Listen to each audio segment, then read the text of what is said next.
Hello, everyone, and welcome back to yet another episode of the TB&J podcast. With me today is Troy Brittingham. And you are Jeff. And Dee's here as well. We're covering She-Hulk. Theme song.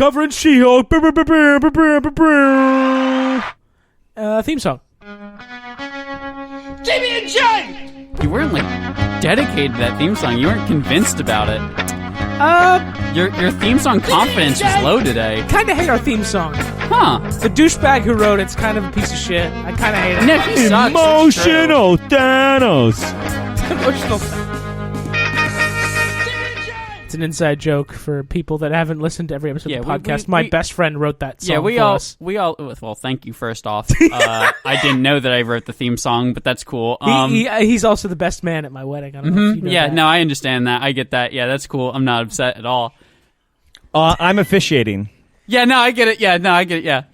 Jeff, what are you? Are you going? Jeff told me I can be there. I was going to say, Troy, is now a good time to tell you you're not invited. Yeah. Listen, there's only a little bit of space. Yeah, well, I'm the bride. But if you could give this invitation to your girlfriend for me, that'd be great. Yeah, that's cool. Yeah, I think you've met her twice. Sorry, you're not the bride. You're the bride. Guys, we saw She-Hulk. Yeah, let's talk about fucking She-Hulk, I guess.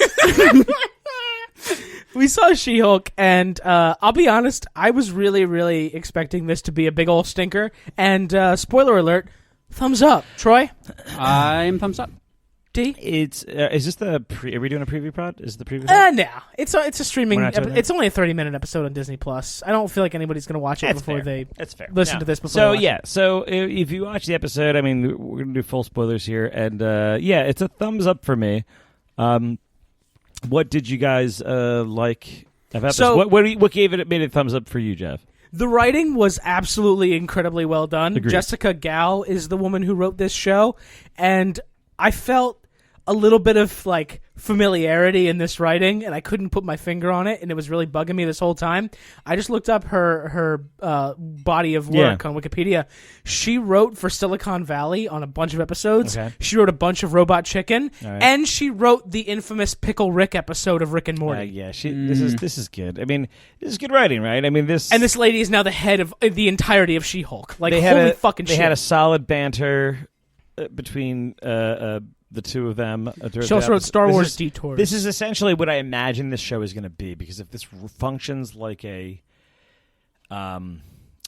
attorney show, like a lawyer show, you're going to have a case every week, right? So this is so you're going to get superheroes and supervillains in that mix, right? You might have an ongoing case, is my guess. My guess is that you have some kind of ongoing case. And you need Matt Murdock's help to solve it. But eventually, and you probably have maybe some arcs, maybe a couple arcs of an arc case, where you have the Daredevil episodes. But you could have standalones as well.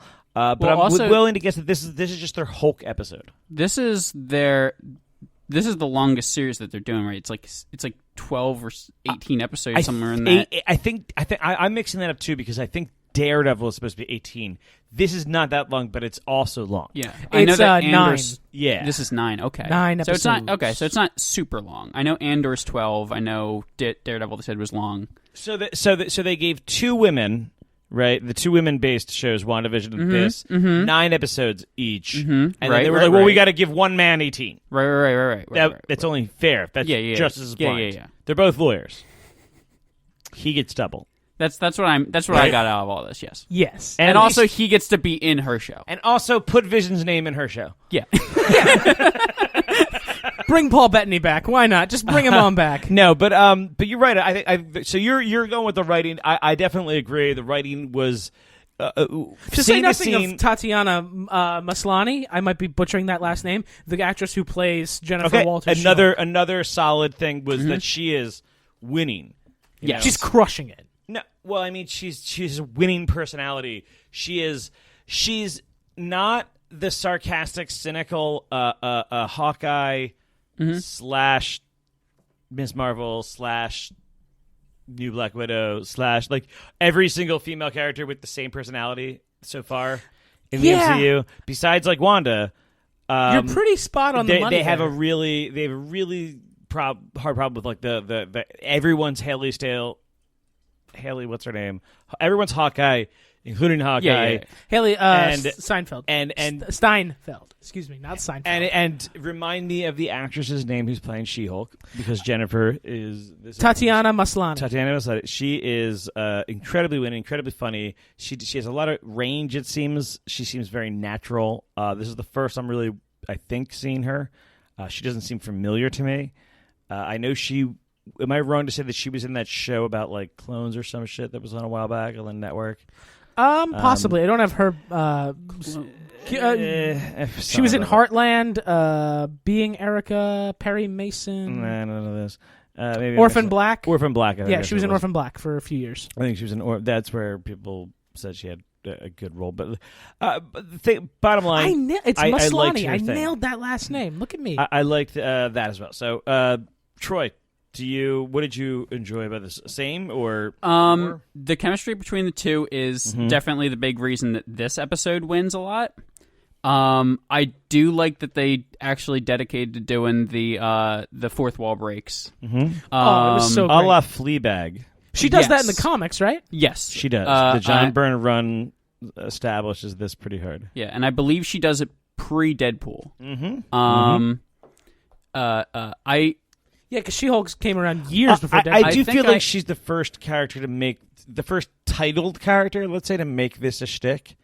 I can't be certain on that, but like obviously it's not it's not the first time that the shtick has been done outside of it. But as far as mainstream Marvel or DC comics, I can't think of another character that is the title character that did this beforehand. There's plenty of characters that probably did this to And some like degree. more than once. And I'm not talking about some kind of like Spider-Man Presents, like just talking to because Spider-Man is the Bugs Bunny of the thing, and yeah. I'm talking in continuity in their title. I don't know. You That's said a hard one to Spider-Man say. is the Bugs Bunny, and I started doing like a 2D anime of Spider-Man just like getting hit with mallets. Well, it's so funny because I literally just went through my Marvel 1991 through 1993 trading cards. Right, I literally went through the book because I found them. And they had trading cards? oh, this is how I got Everything into comic has books. trading cards. I said it. They and I were the immediately- best. They were the best because like before, this is like before people fully realized that comics could be like old comics were going to be worth money. This is like as they're understanding that. So to give you some perspective, it $350 was about $600 some dollars today, right? Yeah, inflation. And there were comics on the wall like X-Men #1 or like the first appearance of Wolverine, like Hulk 181, that were on the wall for $350, which was like $600 some dollars. It was just an absurd price to play for a comic book. No one thought it was. Those are worth 18 to 25 times that now. Meaning, like you could sell Hulk 181 for $18,000. And I have a couple of buddies that made that investment in like '95, like which was the equivalent of today buying your kid $1,200 worth of comic in 2 books in the hope that those will be worth something someday. Holy shit. And they fucking bank out. So I just Googled it real quick. A 2.0 graded? 18 times the inflated included cost. Yes. Not even their initial. So it's twice that for the other things. So I real quick, a 2.0 CGC graded Hulk 181 is going for $2,000, and it's still being bid on. It's a 2.0, so it's in shitty shape, Oh yeah. and You it's just got out of- $2,000. So I forget Holy what I got on shit. this, but Trading cards. so yeah, I had the trading cards, and but I now I forget where I got the trading cards. Ba-da-ba. Was it She-Hulk related? We'll be right back. No, it was just the fact that these. No, I don't remember what I got on the trading cards. What's that? Oh, I'm wondering if like it had something to do with like how far back the She-Hulk stuff goes, but like, I mean, you have nobody at that point. I mean, Deadpool doesn't even really exist at that point. Deadpool doesn't exist until Deadpool like was, '92. Deadpool's early 90s, I believe. So you really like the fourth wall breaks, which I think were pretty. Yeah, I don't even know if it's the fact that I like the fourth wall breaks. I like the 2 there's 2 or 3 in this episode. Well, we had mentioned we were talking about a little bit about it, about what they might mean. Yeah.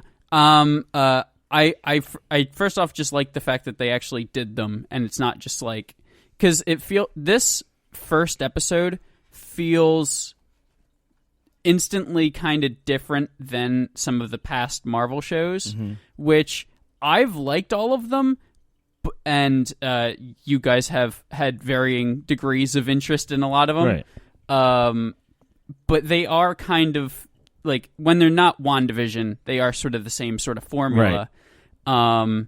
And felt a little different. Yeah, this one, I like the idea if they do sort of... I think I like this episode a lot, but I'm more excited for this concept of a Marvel show. The fourth wall breaks really help because for a comic like show like this, I think, like, whereas like Hawkeye, for instance, it feels like the Hawkeye actress.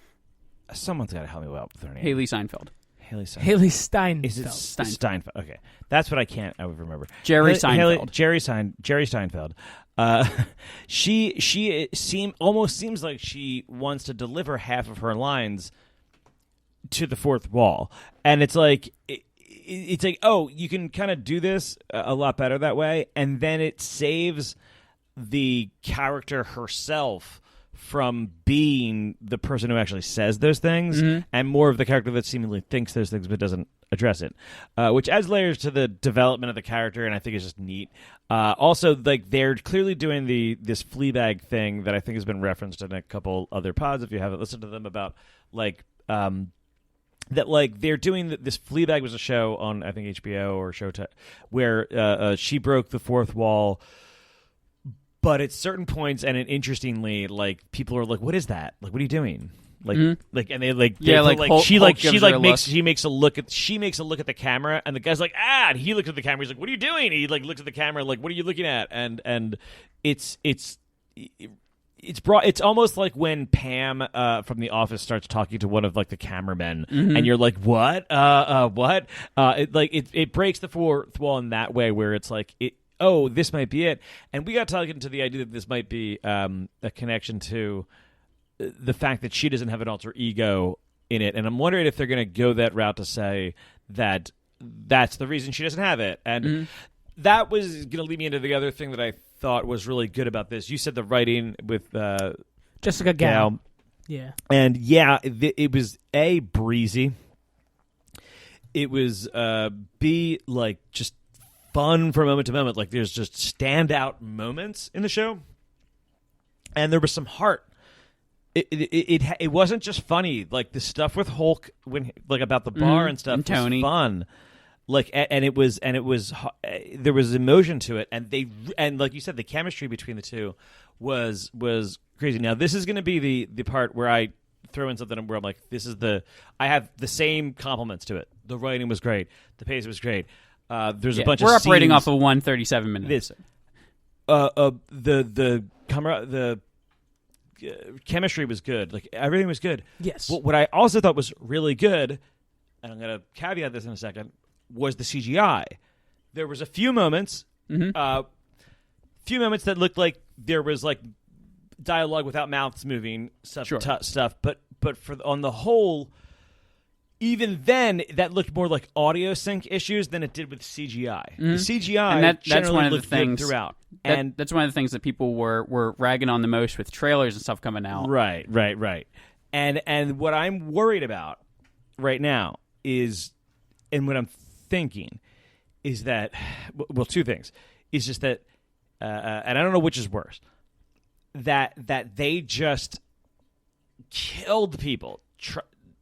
Just hours upon hours upon hours upon hours upon hours of just trying to get this up to stuff, because it's just, for a 20, probably 5-minute show in the end, they had to do just a massive amount of CGI, and it looks great. Hulk looks great. I don't know why Hulk looks, and maybe I do know why. They've added so much layers to Hulk's skin tone.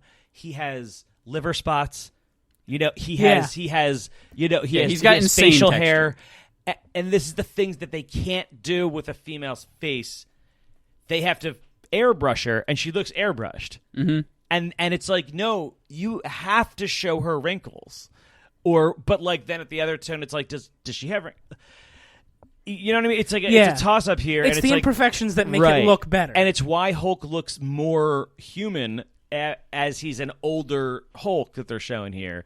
As they just have those layers in the face and that they don't have. But my worry is that like they are not going to be able to keep that pace of CGI, and that they put a ton into this because they're like, because rightly so. You got to put fuck all the other first episodes. Impressions are everything. Like literally, I think most shows would be like, hey, okay, get a team on the first few episodes, and they were like, fuck that, get a team on the first episode, fuck all the other episodes, and like we might see like a huge drop off in this. They might say the first episode they could have just made all the assets with the original team. You can just copy and paste those assets. Maybe. I hope. I hope it's not as fucking hard as it fucking looks. Because it looks hard and it looks like they did a great job with it. I don't know if you can keep that kind of pace. That felt to me like that was as damn as good as CGI as you're going to get in a Marvel movie. Fuck me if you can keep that up for. And I'm gonna uncork the your pants. Keep this. Put your all pants right, back on. I'll put that back on. Don't uncork. I'll also let the No. genie Pants out of have the a lamp. cork? Jeez. The Told you to genie keep is the cork in. The genie is what I call my dick. But also, Ew. Call Will Smith. Does it grant wishes if I rub it? Smacked me. anyway, I no matter what, even if it does have a major drop off, I guarantee there's probably some animation people who got whipped and beaten to make. This is no matter what. Well, this is the thing. Is like it happened with cats, and look at cats. What matters, and this is the issue. I don't know how you rectify this, but I don't get paid any of this money. Listen so to our fine. cats episode. But if you get signed on to a Marvel studio thing, that's all that matters. You got that on your resume now. Mm-hmm. You can do shit work or whatever. You're good. So that really deadens the play. But also, I'm sure people got whipped into shape. Hey, bravo to the torture chamber that you put those people through because they did a good job. In all honesty, for a CGI heavy episode, it did not feel that. It felt very grounded. Mm-hmm. Okay, are we going through the episode or what? We don't have to do it play by play. A lot of this is just the cousins exploring being a Hulk together. So let me back that up then, because I love. I've watched it like 3 times now. I love the first Hulk out scene, and she goes she gets in the accident, and she goes to the bar and gets done up by the women, and it's there's like at least 3 or 4 different layers of like that one was subtle in the sense of like female support. Yes. Mm-hmm. There's another moment where You don't need him there's probably or her or they. There's the best subtle / overt one that is like where she's like I'm a like anger and sadness is like a default level for women everywhere. Like, yeah. So, which also gives so much credence to why she's so much better at it. Like, I like that aspect of it. Like, it really emphasizes that, which is always like a headcanon in my head that, like, of course, a female Hulk would just be able to handle it better. Yeah. Because she fucking would deal with that shit all the time. She has that deal with getting catcalled on a daily basis and with men mansplaining things to me. It reminds me of that dude who always like interviews the Trumpster people who's like who's talking to this woman and he's like, so you don't think a woman should be president? She's like, no. They're too emotional. They'll start a war with with their hormones. They're too many hormones. She's like, yeah, but all the wars that have been started have all been by men. She's like, yeah. It's just like and it's like that. It's like yeah, no. That's dumb. That's Jordan Klepper from Trevor Noah's team. It's funny. Yeah. But yeah, it feels like that. Like, yeah, no, they did a great job, and that the storytelling was quippy, but not for the sake of being quippy. They were layering interesting levels of storyteller from the unnecessary need to have a car accident due to a Sakaran ship to like the reference of Chet, the other cousin that they have. Who's I'm like, oh, there's something here. Who we desperately before the show were trying to figure out who that was, and we figured out that there's more Chets in the Marvel universe than there should be. Well, a quick search right now is like a lot of people clearly searching for this Chet, but I saw something that referenced maybe not a Chet, but another cousin that also has. They've. How about this? The simple fact that they've referenced another cousin, and they've also referenced the fact that their bloodline is capable of handling right. the thing, which leads me to believe that the Plomsky or the Abomination's role will matter a lot here, because he has some kind of variation of the Hulk stuff, and if he was able to accommodate it, so that could be what changes his appearance to what it is, as we saw it in Shang-Chi. A little more flippery, comic accurate. This is, and so they clearly made a point to be like how it metabolizes the gamma radiation better. But I just like this. It was fun, and quippy enough to just get to that end note of Captain America fucks, and they killed that. That was so funny. Like, how do you do that? This is the thing. This wasn't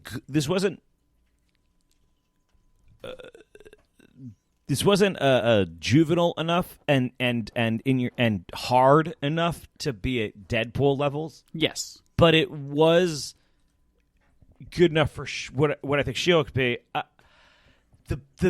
The best version is something in between for She-Hulk, I feel like. Yeah, she's not raunchy. She needs to be a little bit sometimes. She needs to be very openly sexual. So, like, this was a good kind of dipping your toes in that, but I feel like people are going to be more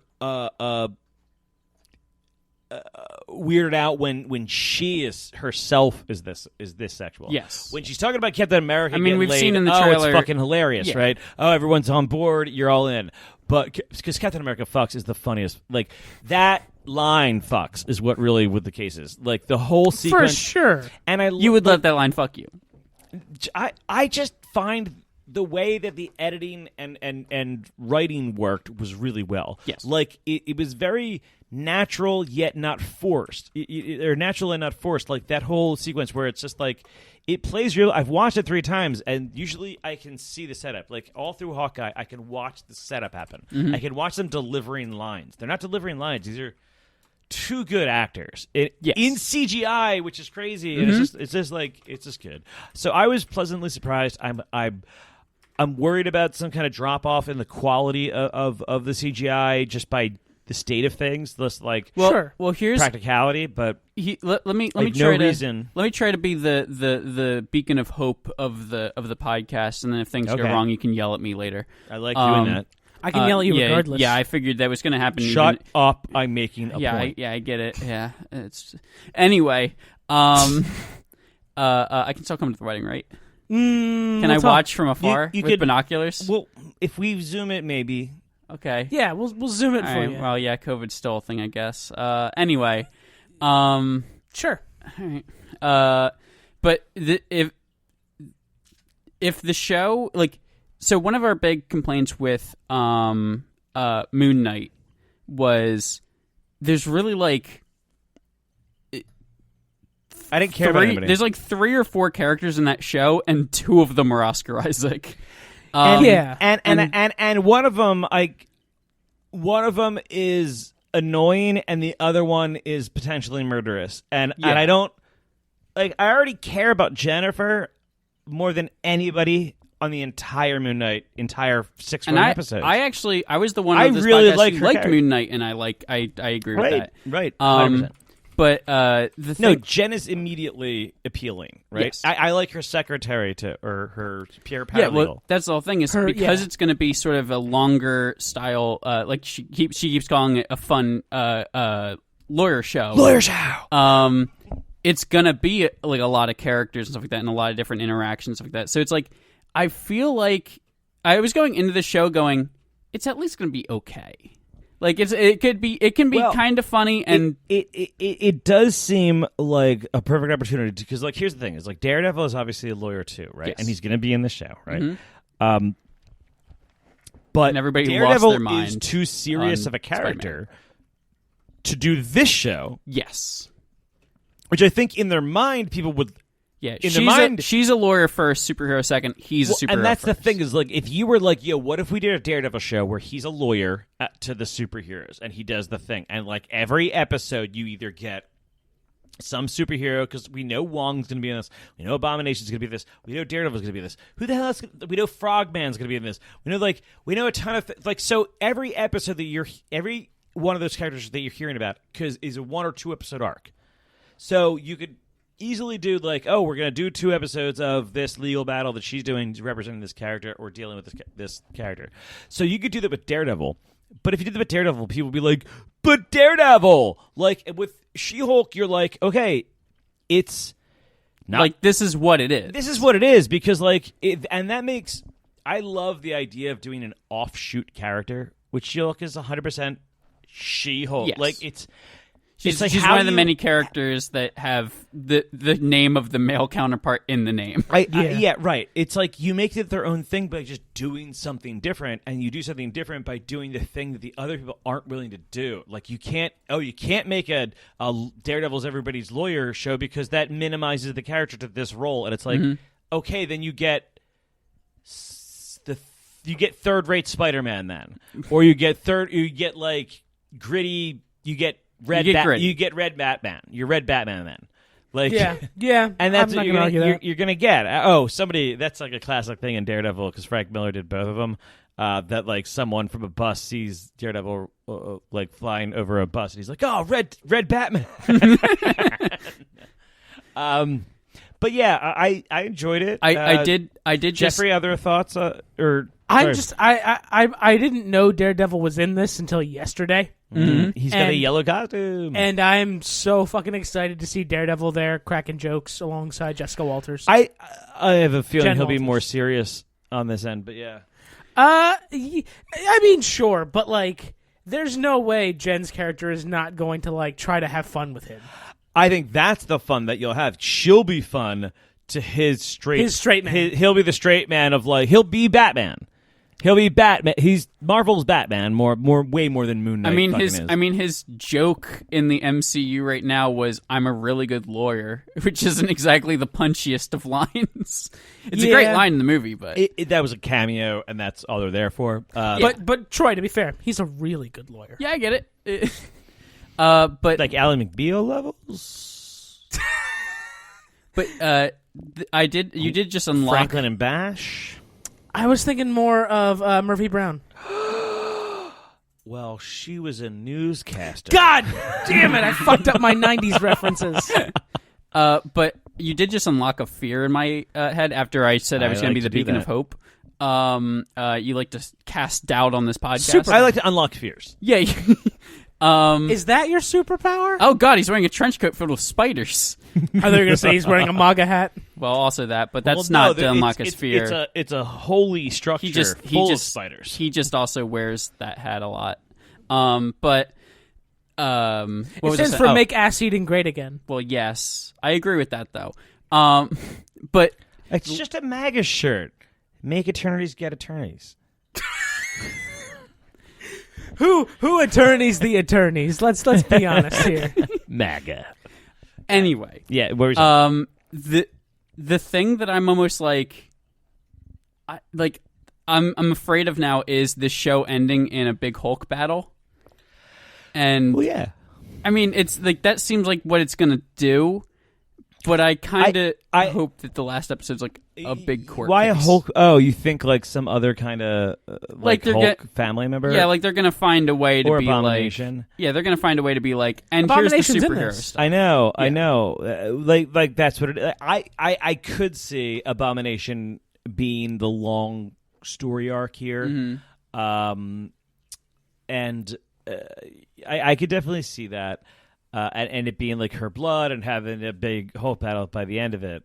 But I also see a way to. I think they're gonna go back, interestingly, to the in ways they already have to the Incredible Hulk bastard movie of Marvel Universe, which is going back to Abomination, going back to the leader. Yeah, the leader. It was the most fine.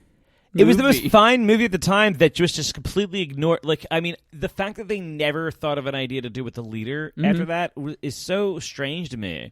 And where they perfectly set it up for everything. The fact that they had Samson, from a good enough actor that they could have cast him. I guess he's you'd think they'd try to keep him with the Hulk a little bit, but like it's just kind of like he's good. Like the dad from Modern Family played like him in the movie, and it's like, I just found it odd that they never went there. So I could see this being the opportunity they have to recount and give credence to some of those things, and at least pay them off. You know, why couldn't you have an either whether an offshoot line, a quick episode that or a cold open that deal? You could do it in a cold open for the show of just having her like they show her representing the leader in court, being like, oh, and just have a weird head, and like he's going to jail. Like it could be so simple. They should. You could even say that he battled her brother or her cousin. They should do a bunch of flashbacks, but it's all Ed Norton.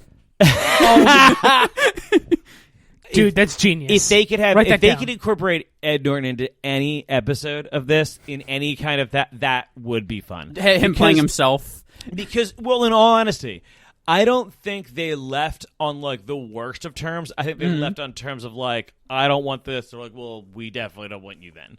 Like, I think it's kind of like that, and I think he'd be perfectly fine with it. Like, that's one of the things where it's like, oh, people would be tickled with that. Yeah. So, and this being the multiverse saga, apparently, I think you can always expect that over the next couple of years. And I think that whatever their phase thing is, by calling this the multiverse saga, they will lean into those things during that trope anytime they can, and then they will phase that stuff out. Yes. It'll be like and if they're smart, they'll do stuff like that. Like it's like when you read comics back in the 80s and even 90s, you had thought balloons. You do not have thought balloons in comics for years. You barely have anything other than dialogue balloons. That's a really good point. You've like Batman has a narration bubble. Yeah, there's like little blocks. Deadpool does everyone essentially does the Rorschach thought bubble of blocks, yellow blocks of narration. But most of the time they don't do that as much anymore. Even that, unless you're a fourth wall breaker or you're something else, like you don't tend to do it. They just tend to tell the story now. I love the really old comics when they get like really specific with their thought bubbles, where it's just like somebody jumps off of a building and he's just like, if I don't use my spider webs right now, then I will hit the ground really hard. Yeah, and he swings and he goes, and now I'm swinging through the. It's like they narrate everything. It's funny because this is a funny trope that people like when you back then. They needed to write that stuff into every issue because this, and then people always talk about this like jumping on points for comics, and people are like, oh, number ones. That's why they keep restarting every book, every comic to number one because it's jumping on points. It's a good place, and people are like, oh, it's a helpful move to jump on. I'm like, fuck you, because every single one of me and my friends, like the first time I read a comic book, it was New Avengers number 49, like it was part 4 of 8, like, and I met every character. I was just it was so much better to just be in medias res in the middle of a bunch of shit, being like, I don't know what's going on there, and then to find those Easter eggs later to be like, oh, actually, that's what's happening. To tie it back in, the context of that, and you would love it, and you just were amazed by the images and stuff. Yeah. To tie it back in, I think the first comic I ever read was my grandfather found like the graphic novel because he thought the cover looked cool and knew nothing about comics, right? And grabbed World War Hulk. And I read World War Hulk before Planet Hulk, and he lands, and we were talking about this when Black Bolt was in Doctor Strange, where he fights him, and I was just like, I don't know who this fucking dude is with the arm wings, but it's pretty cool, and that whole book is just Hulk fighting different people. So I was like, I'm into it, and that's a line that is when he says, "I want to hear you scream." That is a line that is iconic and connected to both characters now. That only works with your comic book contextual knowledge of who Black Bolt is and what his power level is and what he's been used for this entire time. They're like, oh, his voice is impossible. It's also an Easter egg to the 50 Shades of Grey books by E.L. James. Oh my God, I don't care. I want to hear you scream. Did I really have to spell it out? I think that book was before those. I think. Oh, so it's not actually a reference way. to it? When was 50 Shades of Grey? No way. 50 Shades of Grey was like 2012. There's no way this came before that. It was 2008, I believe. No, I was kidding. All right. So yeah, no, it was but like that's so funny because like those are the things where it's just like you don't even like it was just cool to you because it was cool, not because of like the weight of that scene. And you need the context of Planet Hulk to have any idea what the fuck's happening in World War Hulk. True. And I just was like, I don't care. No. I'll be honest. I didn't. Yeah. I knew. This is the other thing. No, you don't need any of that. Yeah. Because I actually did. The only context I did have was the context that the Illuminati sent him away which is in like the first page. Which happened. No, this is what's crazy. They told you that before Illuminati. They told you that. They planned that entire run. They literally did that when before they formed the New Avengers. They told you that they shot his rocket in there and that happened. And then if you read comics and you're reading the coming soon and stuff like that, you see the kind of Planet Hulk stuff happening. You kind of see that there's he's a gladiator, it looks like. So you see the stuff, you kind of piece together something's going on there. Okay, you get the storyline from the covers. So it's always weird in the comic world if you're collecting comics, like you kind of know what's going on around you, but like you don't know the details. People be like, it's good, but you're like, well, I don't read Hulk though. Like it's the same kind of thing. I still don't think I don't think I would read Planet Hulk. I don't think I would read like I tried reading the Thor stuff. That's like I love some of the art in it, but it's meh.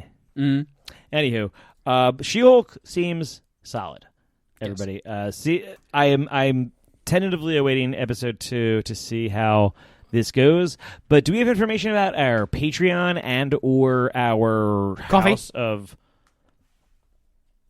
the Dragon? House of the Dragon is coming out Sunday. We'll be returning to Westeros, and we will get hurt again, I'm sure, because I have no Amanda hurt.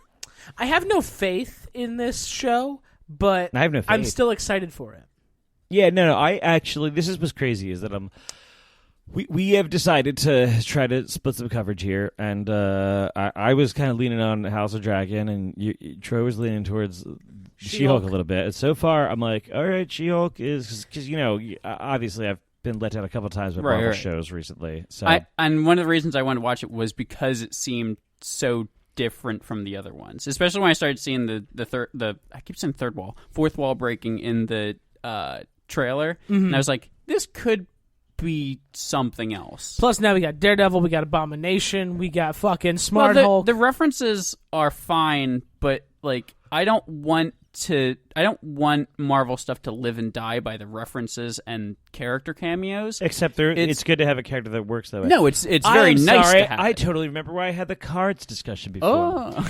I was talking about breaking the fourth wall. There's a whole there's a whole sequence. The last 9 or whatever cards is Spider-Man. It is Spider-Man Presents, and it's him interviewing different characters. And it's like, hey, that's cute. Hey, Wolverine, so they call you Logan. Is that your first name or your last name? And he goes, yep. and it's like, that's one card. And then on the back, he did the same thing. But it's like, there's those are things where and Spider-Man's and other ads, it's like, hey, he's constantly talking to the reader. And and that's where I say he's the Bugs Bunny. Is the payoff you get when you listen to the end. The whole podcast. It came rewind. It came purple. It came full circle. Oh, it wow. came tell purple them right about around. this place. They can give us money and then yes. give us money. Don't if you want to. That is because if you want to support this show, if it's worth more than $0, confidence. Go to patreon.com/TBANDJ podcast or and don't get distracted. ko-fi.com. Do it more erect. TBANDJ podcast. If not, that's totally cool. Get harder. Completely optional. It's only for the true diehards. But the Viagra takers. Like and subscribe and share this with your friends. Tell them all about your favorite podcast. For Bruce Willis. What? The true diehards. Oh my god! Bruce Willis, send us money. Wait! Before we end. I did. We going to give this a grade. Oh, yeah, right. I guess we should, right? Or do you want us to do a grade at the end of the entire show? Ooh. How many episodes? 9. Let's do 3 and 3. 333? 3. All Okay. right. Every Yeah, we'll do third. after the third. So I'm going to give... We'll cut the show up into marking periods. Give each marking period a grade. Agreed. There we go. Boom. Nailed it. There you go. That was a little tiny production meeting for you diehards. So you got to listen to the end. first 3 episodes, guys. Sorry. Yeah, we got you on the hook now. Stay tuned for the middle of next week. We will be dropping the first episode of House of the Dragon. We are looking forward to Hot that. D. They're calling it Hot D. And stay tuned here for all your film and TV shit, and we will see you all next time. Goodbye.